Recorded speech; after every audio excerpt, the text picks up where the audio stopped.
But you don't, though. It was sad. It was sad because I could feel the hurt in her voice. She's a 19, mature-year-old woman, but I saw that little girl in her when she was talking. When I listened to her talk about your sister being darker, it blows my mind. It really just, it disgusts me, because that was another thing. Like, for years, my sister and I, we didn't speak to each other. No relationship whatsoever, because she always played us against each other. She's fat, and she's black, and you're skinny, and you need to stay in shape, and you're the model, and it blows my mind. Is it true that she couldn't be in pictures because she was too dark? I don't really recall, like, a family photo that we all took together. She was always like the outcast. Like, my mom would go as far as to, Kari, you have to run on the treadmill, and Shanny, you stand there and watch her, and you write down what time she got on and what time she got off. It's ridiculous. Like, she's like 12. I'm like 8. Like, you want me to stand here and watch her run on this treadmill because she's not the size that I am, or she's not the color that I am, or she has fuller lips than I do. I knew that Jackie and her daughter's relationship was strained. I didn't know to the extent or the degree. Like, the damage that she did to me and my sister's relationship, she won't even take accountability for. At this point, it's just like a fake, I have to keep talking to you so you won't go talk about me on Twitter and talk about me on Facebook and so you tell think your side of the story. Genuinely she doesn't care? Why else would you speak about your daughter like this? Oh, the fat one and the black one and the this and the that. Like, my sister was homeless for, what, 3 months? Like, how can you possibly sleep at night? How can you get into your big, comfy, plush ass bed in a mansion and know that your daughter is somewhere on somebody's floor, probably unwanted? It's disgusting. It's disgusting. It makes me sick. She said a lot of things that actually hurt my feelings as a mom. You know, that was actually a tough meeting for me. Because I thought, you know, it would be something else, but it kind of came out like a up situation. Where does your dad fit in all this? Anytime that I've ever tried to speak to him, it could be about the sky being blue. My mom didn't want that. Like, Shanny, come here. You know, like, oh, I need you to do something. Like, we could never have that father-daughter relationship. I never had that. Ever. Never. Are you mad at your dad? I'm not too sure. I am, because I felt like he just kind of stood by and let that happen.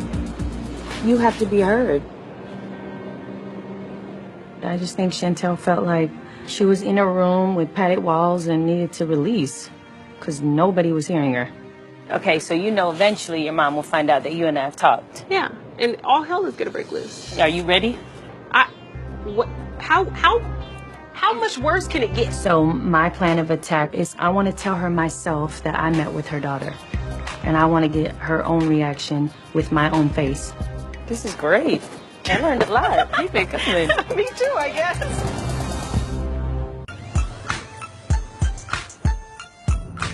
You guys, this is Beth. Hi. Beth, that's Shanny. Shanny, that's Beth. Kari, that's Beth. Beth. Nice to meet you. I'm thinking, oh my God, because my daughter's made it clear. No counselors, no therapists. But I decided this is what I want to do because it's the only help we're going to be able to get. Are you you're the therapist? Yeah. I'm a family therapist, so are you open for this? You're looking at me like you're not sure. I guess so. I mean. You are, Kari? Yeah. Yeah. Thank you, Kari. I may not like what they say, but I'm not going to interrupt. I'm going to hear what they say, and then I'm going to give my side. I've always felt a little intimidated by my mom. Okay. But just nervous, like jitters and everything. And then with my grandma passing, that mother relationship I had with her, and I felt like... Don't cry. Oh, you know, and I compare that to me and your relationship, and that's where the question comes in, you know. Because I didn't feel like I was good enough. You always been good. You always been too good. I didn't you hear me? I felt like, okay, Kari, we can work on that. If you felt like you were overlooked, you weren't. You've always been my pride and joy. Ever since you was born, you always had everything. Everything you can imagine. And I tell you, I love you. That was the problem. You. Like, you were so busy trying to make sure that we had what you didn't have. What good was the roof over our head if you weren't there to tuck us in, if you weren't cooking the meals? That's where we get our relationship with Grandma from, is because she was the one that was doing those things. And I understand that you were making it happen, but sometimes you just have to put that on hold and say, you know what, being a mom comes first, and that's what I have to do. I'm thinking, oh my God, there was food in the house, heat in the house, Grandma's down the hall. That sounds like a damn good mother to me. Now, if I didn't hear something a certain way, or I didn't jump when you thought I should jump, or I didn't cry when you thought I should cry, that doesn't constitute a bad mother. And I don't want to be sitting here listening to some nonsense. I can tell you're angry clearly about something I always with your have mom. been. I think until she acknowledges the things that happened along the course of our childhoods, we're never going to really be able to forgive her for it or to heal from it, you know? Well, first of all, if I was not there to tuck you in, I apologize. I don't know. Okay, and I can accept your apology. Okay, but you know so are what? you going to be genuine from here on I'm out? always genuine. I personally feel like you're not real all the time. Stop calling me ungenuine and because that's not fair, Shani. You know But if damn it's well. how I feel, how is it not but fair? why are you making these lies up?